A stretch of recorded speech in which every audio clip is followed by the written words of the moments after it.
Thanks so much for joining into today's Talking Point. I'm your host, Neelash Shah. Our guest today is Mr. Neelash Shah of Kotak Mahindra AMC. And in amongst the conversation points that I thought we should quiz him today on would be one, whether the latest economic data and the inflation data makes the case for equities that much weaker. Would rate sensitives continue to remain under pressure for the better part of 2023?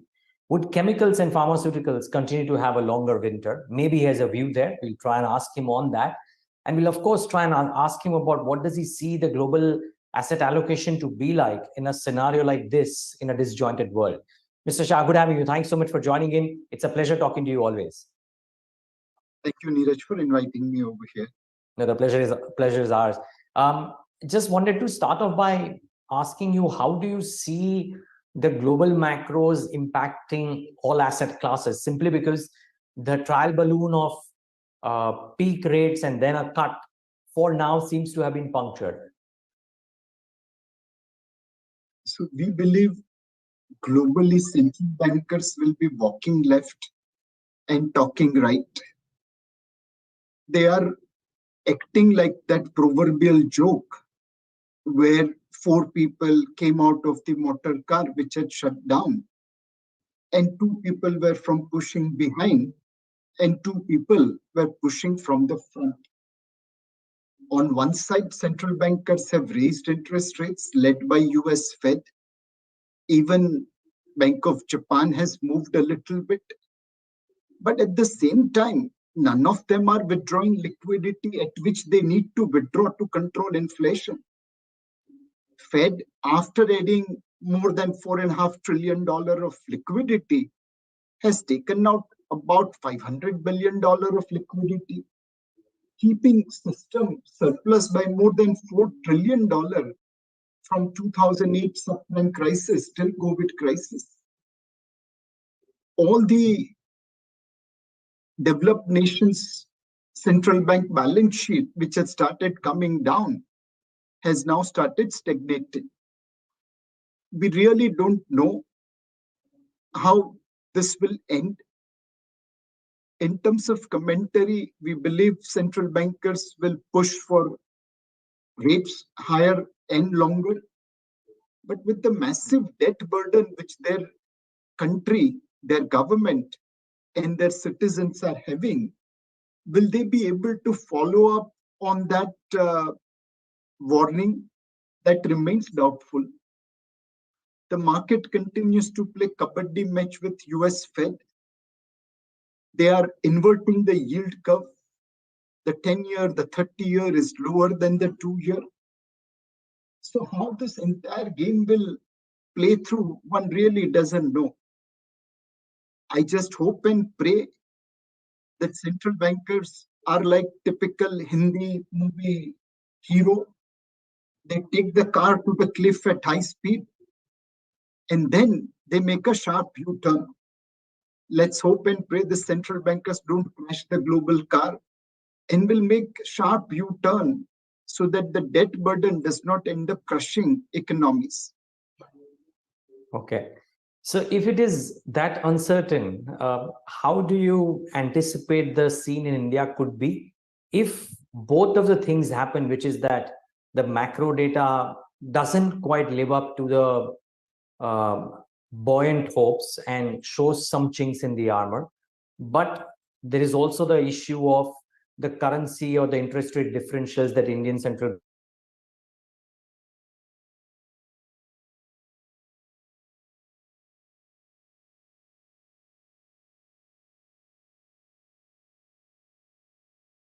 Hi, I'm not able to hear Neeraj Bhai. Can you hear me, Neelash bhai? Yes, now I can hear you.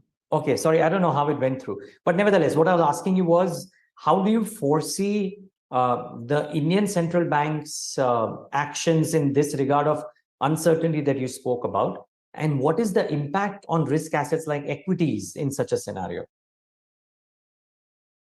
So clearly, the Reserve Bank of India has so far managed inflation reasonably well. Throughout calendar year 2022, inflation remained above RBI's target range. But for the first time in our history, Indian inflation was lower than American inflation for almost 16 months. CY23, FY24, average inflation will be within RBI's target range, albeit at the higher end and not at the lower or middle end. From inflation point of view, RBI has some amount of cushion. However, RBI is not just managing inflation. They have to take care of growth. They have to also manage currency. They also have to manage government's borrowing program. My feeling is that RBI will be data dependent. They will continue to move depending upon how the data comes. If inflation gives them respite, they'll focus on growth. If currency needs to be taken care, they'll probably focus over there.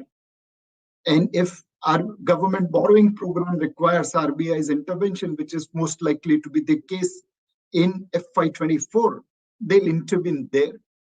They'll continue to juggle multiple balls to ensure that inflation remains under control, currency remains near its fair value and stable, government's borrowing program passes through without much disruption, and Indian growth continues to get supported.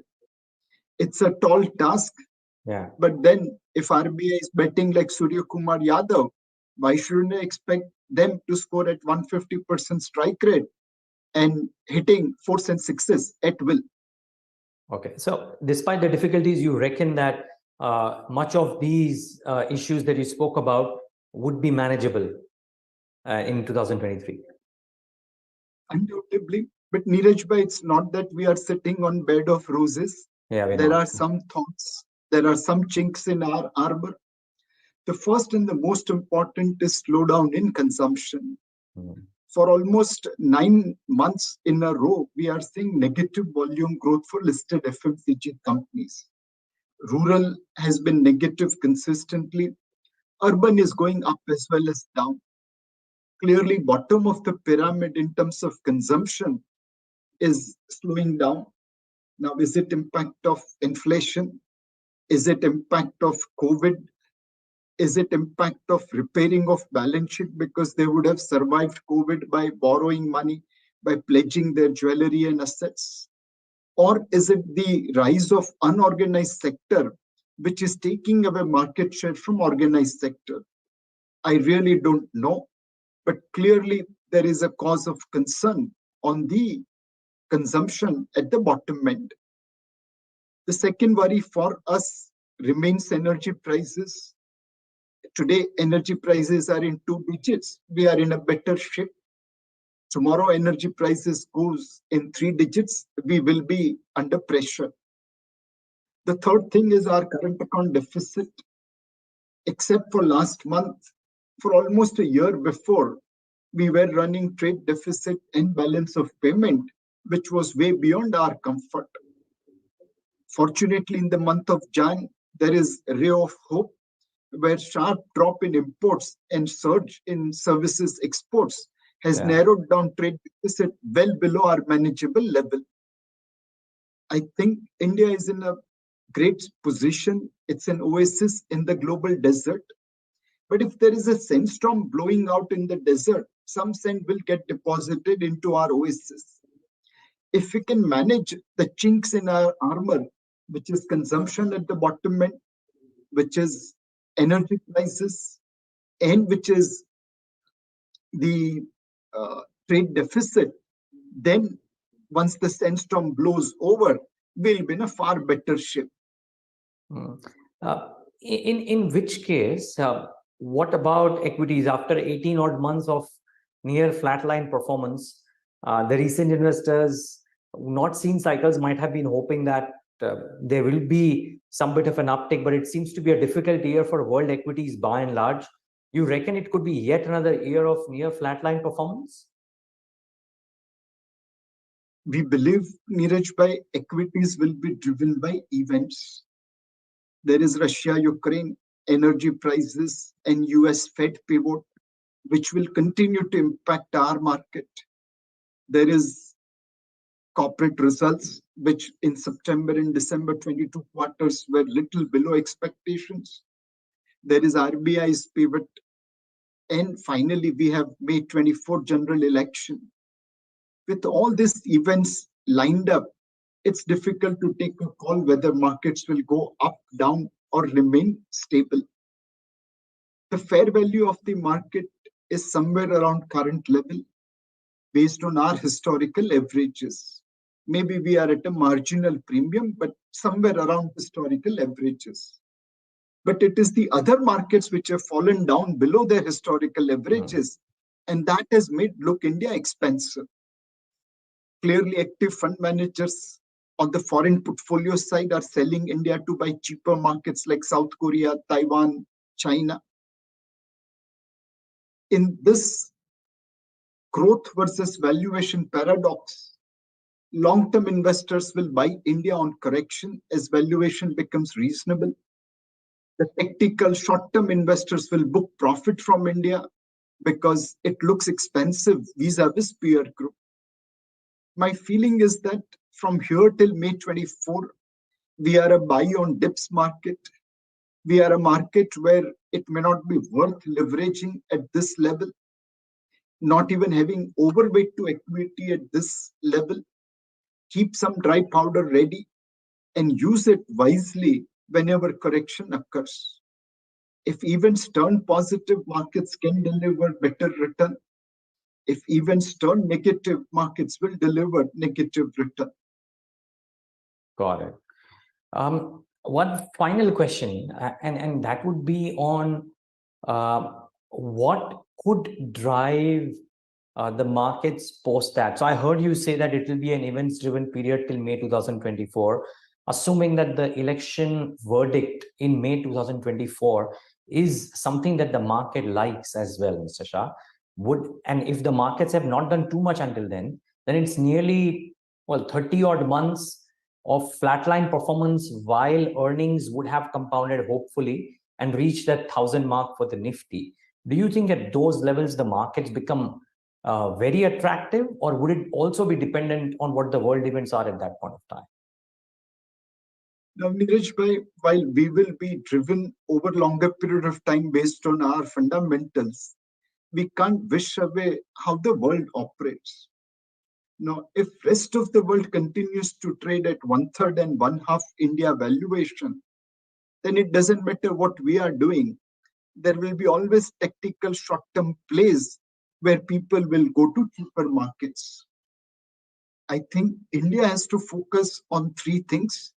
The 3G growth. Our earnings growth should be such that even though we may look expensive on a one-year basis vis-a-vis cheaper markets, we remain attractively priced on a 5-year basis or a longer-term basis.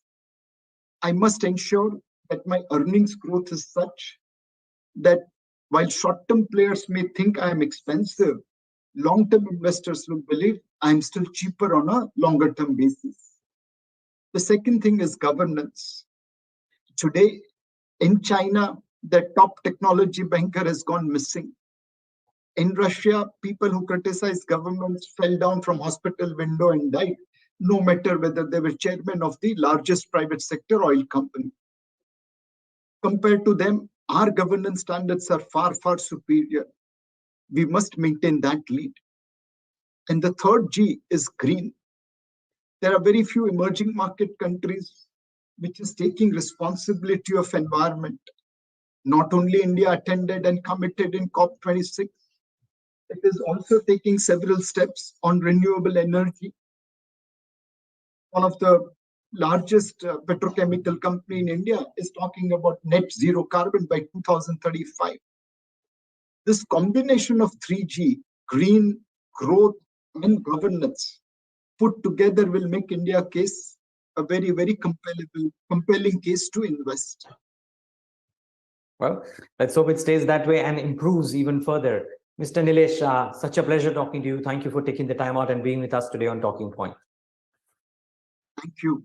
And viewers, thanks for tuning into this leg of the Talking Point show.